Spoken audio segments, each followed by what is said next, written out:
Le capitaine Nemo me conduisit vers l'escalier central dont les marches aboutissaient à la plateforme. Ned et Conseil se trouvaient là, enchantés de la partie de plaisir qui s'est préparée. 5 matelots du Nautilus, les avirons armés, nous attendaient dans le canot qui avait été bossé contre les bords. La nuit était encore obscure. Des plaques de nuages couvraient le ciel et ne laissaient apercevoir que de rares étoiles. Je portais mes yeux du côté de la Terre, mais je ne vis qu'une ligne trouble qui fermait les 3/4 de l'horizon du sud-ouest au nord-ouest. Le Nautilus ayant remonté pendant la nuit la côte occidentale de Ceylan se trouvait à l'ouest de la baie, ou plutôt de ces golfes formés par cette terre et l'île de Monard. Là, sous les ombres eaux, s'étendait le banc de Pentadine, inépuisable champ de perles dont la longueur dépasse 20 milles. Le capitaine Nemo, Conseil, Ned Land et moi nous prîmes place à l'arrière du canot. Le canot se dirigea vers le sud. Ces nageurs ne se pressaient pas. J'observai que leur coup d'aviron, vigoureusement engagé sous l'eau, ne se succédait que de 10 secondes en 10 secondes, suivant la méthode généralement usitée dans les marines de guerre. Nous étions silencieux. À quoi songeait le capitaine Nemo? Sur un signe de lui, l'ancre fut mouillée et la chaîne courut à peine, car le fond n'était pas à plus d'un mètre, et il formait en cet endroit l'un des plus hauts points du banc de Pentadine. « Nous voici arrivés, monsieur Aronnax, » dit alors le capitaine Nemo. « Vous voyez cette baie réservée? C'est ici même que dans un mois se réuniront les nombreux bateaux de pêche des exploitants. Et ce sont ces eaux que leurs plongeurs iront audacieusement fouiller. Cette baie est heureusement disposée pour ce genre de pêche. Elle est abritée des vents les plus forts, et la mer n'y est jamais très houleuse. Circonstance très favorable au travail de plongeurs. Nous allons maintenant revêtir nos scaphandres et nous commencerons notre promenade. » Je ne répondis rien, et tout en regardant ces flots suspects, aidé des matelots de l'embarcation, je commençai à revêtir mon lourd vêtement de mer. Le capitaine Nemo et mes 2 compagnons s'habillaient aussi.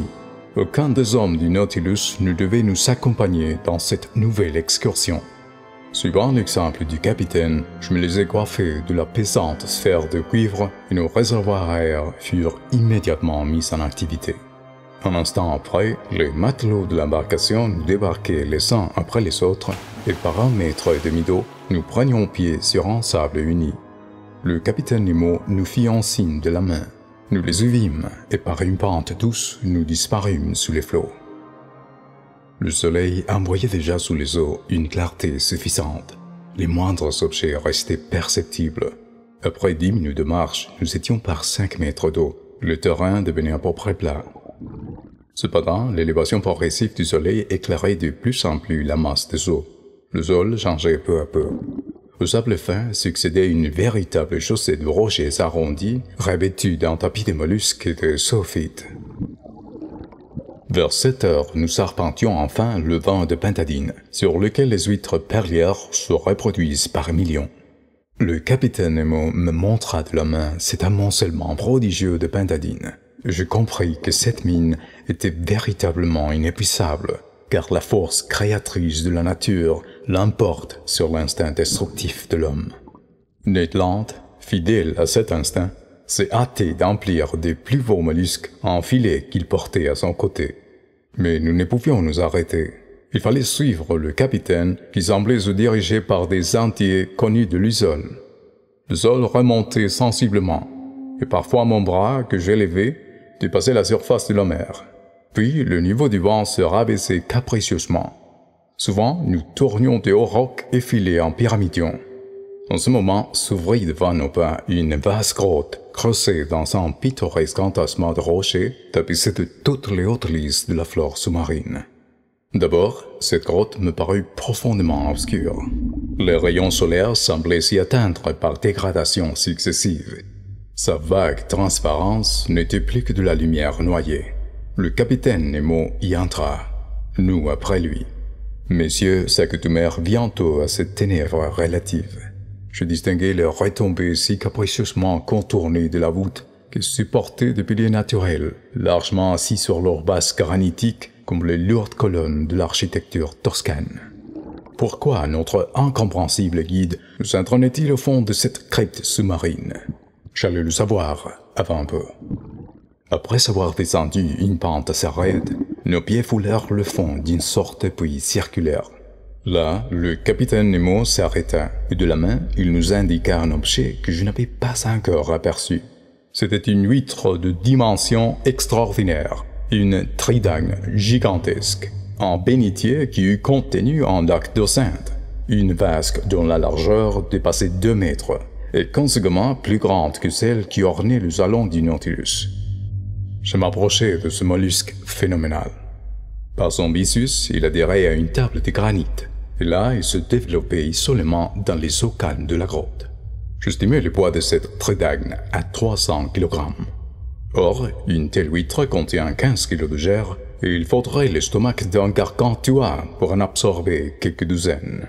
Le capitaine Nemo connaissait évidemment l'existence de ce bivalve. Ce n'était pas la première fois qu'il le visitait, et je pensais qu'en nous conduisant en cet endroit, il voulait seulement nous montrer une curiosité naturelle. Je me trompais. Le capitaine Nemo avait un intérêt particulier à constater l'état actuel de cette tridacne. Les 2 valves du mollusque étaient entrouvertes. Le capitaine s'approcha et introduisit son poignard entre les coquilles pour les empêcher de se rabattre. Puis, de la main, il souleva la tunique membraneuse frangée sur ses bords qui formait le manteau de l'animal. Là, entre les plis foliacés, je vis une paire libre dont la grosseur égalait celle d'une noix de cocotier. Sa forme globuleuse, sa limpidité parfaite, son orient admirable, en faisaient un bijou d'un inestimable prix. Emporté par la curiosité, je tendais la main pour la saisir, pour la baisser, pour la palper. Mais le capitaine m'arrêta, fit un signe négatif, et retirant son poignard par un mouvement rapide, il laissa les 2 valves se refermer subitement. Je compris alors quel était le dessein du capitaine Nemo. En lisant cette perle enfouie sous le manteau de la tridacne, il lui permettait de s'accroître insensiblement. Avec chaque année, la sécrétion du mollusque y ajoutait de nouvelles couches concentriques. Seul le capitaine connaissait la grotte où mûrissait cet admirable fruit de la nature. Seul il l'élevait, pour ainsi dire, afin de la transporter un jour dans son précieux musée. Peut-être même, suivant l'exemple des Chinois et des Indiens, avait-il déterminé la production de cette perle en introduisant sous les plis du mollusque quelques morceaux de verre et de métal qui s'étaient peu à peu recouverts de la matière nacrée. En tout cas, comparant cette perle à celle que je connaissais déjà, à celle qui brillait dans la collection du capitaine, j'estimais sa valeur à 10 millions de francs au moins. Superbe curiosité naturelle et non bijou de luxe, car je ne sais quelles oreilles féminines auraient pu la supporter. La visite à l'opulente tridacne était terminée. Le capitaine Nemo quitta la grotte et nous remontâmes sur les bancs de pintadine au milieu de ces eaux claires qui ne troublaient pas encore le travail des plongeurs. Nous marchions isolément, en véritables flâneurs. Chacun s'arrêta ou s'éloigna au gré de sa fantaisie. 10 minutes après, le capitaine Nemo s'arrêtait soudain. Je crus qu'il faisait halte pour retourner sur ses pas. Non. D'un geste, il nous ordonna de nous blottir près de lui au fond d'une large anfractuosité. Sa main se dirigea vers son point de la masse liquide. Je regardai attentivement. À 5 mètres de moi, une ombre apparut et s'abaissa jusqu'au sol. L'inquiétante idée d'un requin traversa mon esprit. Mais je me trompais, et cette fois encore, nous n'avions pas affaire au monstre de l'océan. C'était un homme vivant. Un Indien, un noir, un pêcheur, un pauvre diable sans doute qui venait glaner avant la récolte. Je percevais le fond de son canot mouillé à quelques pieds au-dessus de sa tête. Il plongeait et remontait successivement. Une pierre taillée en pain de sucre et qu'il serrait du pied, tandis qu'une corde la rattachée à son bateau lui servait à descendre plus rapidement au fond de la mer. C'était là tout son outillage. Arrivé au sol, par 5 mètres de profondeur environ, il se précipitait à genoux et remplissait son sac de pintadine ramassé au hasard. Puis il remontait, vidait son sac, ramenait sa pierre et recommençait son opération qui ne durait que 30 secondes. Ce plongeur ne nous voyait pas. L'ombre du rocher nous dérobait à ses regards. Plusieurs fois il remonta ainsi et plongea de nouveau. Je l'observais avec une attention profonde.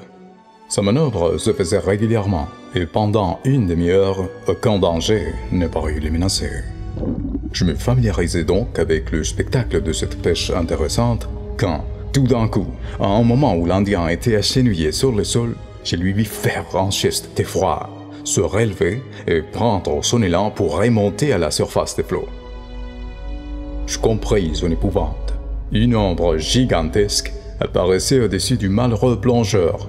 C'était un requin de grande taille qui s'avançait diagonalement, l'œil en feu, les mâchoires ouvertes. J'étais muet d'horreur, incapable de faire un mouvement. Le vorace animal, d'un vigoureux coup de nageoire, s'élança vers l'Indien qui se jeta de côté et évita la morsure du requin. Mais non les battements de sa queue, car cette queue, le frappant la poitrine, l'étendit sur le sol. Cette scène avait duré quelques secondes à peine. Le requin revint, et se retournant sur le dos, il s'apprêtait à couper l'Indien en deux, quand je sentis le capitaine Nemo, posté près de moi, se lever subitement. Puis, son poignard à la main, il marcha droit au monstre, prêt à lutter corps à corps avec lui. Le squale, au moment où il allait happer le malheureux pêcheur, aperçut son nouvel adversaire. Se replaçant sur le ventre, il se dirigea rapidement vers lui. Je vois encore la pose du capitaine Nemo. Replié sur lui-même, il attendait avec un admirable sang-froid le formidable squale. Lorsque celui-ci se précipita sur lui, le capitaine, se jetant de côté avec une prestesse prodigieuse, évita le choc et lui enfonça son poignard dans le ventre. Mais tout n'était pas dit. Un combat terrible s'engagea. Le requin avait rugi, pour ainsi dire. Le sang sortait à flot de ses blessures. La mer se teignit de rouge, et à travers ce liquide opaque, je ne vis plus rien. Plus rien jusqu'au moment où, dans une éclaircie, j'aperçus l'audacieux capitaine, craponné à l'une des nageoires de l'animal, luttant corps à corps avec le monstre, labourant de coups de poignard le ventre de son ennemi, sans pouvoir toutefois porter le coup définitif, c'est-à-dire l'atteindre en plein cœur. Le squale, se débattant, agitait la masse des eaux avec furie, et le remous menaçait de me renverser. J'aurais voulu courir au secours du capitaine, mais cloué par l'horreur, je ne pouvais remuer. Je regardais, l'œil hagard. Je voyais les faces de la lutte se modifier. Le capitaine tomba sur le sol, renversé par la masse énorme qui pesait sur lui. Puis, les mâchoires du requin s'ouvrirent démesurément comme une cisaille d'usine. Il s'en était fait du capitaine si, prompt qu'on l'a pensé, son harpon à la main, Ned Land, se précipitant vers le requin, l'eût frappé de sa terrible pointe. Les flots s'imprégnèrent du masse de sang. Ils s'agitèrent sous les mouvements du squale qui les battait avec une indescriptible fureur. Ned Land n'avait pas manqué son but. C'était le râle du monstre.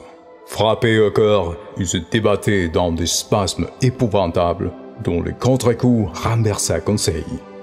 Cependant, Ned Land avait dégagé le capitaine. Celui-ci, relevé sans blessure, alla droit à l'Indien, coupa vivement la corde qui le liait à sa pierre, le prit dans ses bras, et d'un vigoureux coup de talon, il remonta à la surface de la mer. Nous les suivîmes tout droit et en quelques instants, miraculeusement sauvés, nous atteignions l'embarcation du pêcheur. Le premier soin du capitaine Nemo fut de rappeler ce malheureux à la vie. Je ne savais s'il réussirait. Heureusement, sous les vigoureuses frictions de Conseil et du capitaine, je vis peu à peu le noyé revenir au sentiment. Il ouvrit les yeux. Quelle dut être sa surprise, son épouvante même, à voir les 4 grosses têtes de cuivre qui se penchaient sur lui. Et surtout, que dut-il penser quand le capitaine Nemo, tirant d'une poche de son vêtement un sachet de perles, le lui eut mis dans la main? Cette magnifique aumône de l'homme des sceaux au pauvre Indien de Ceylan fut acceptée par celui-ci d'une main tremblante. Ses yeux effarés indiquaient du reste qu'il nous avait à quel être surhumain il devait à la fois la fortune et la vie.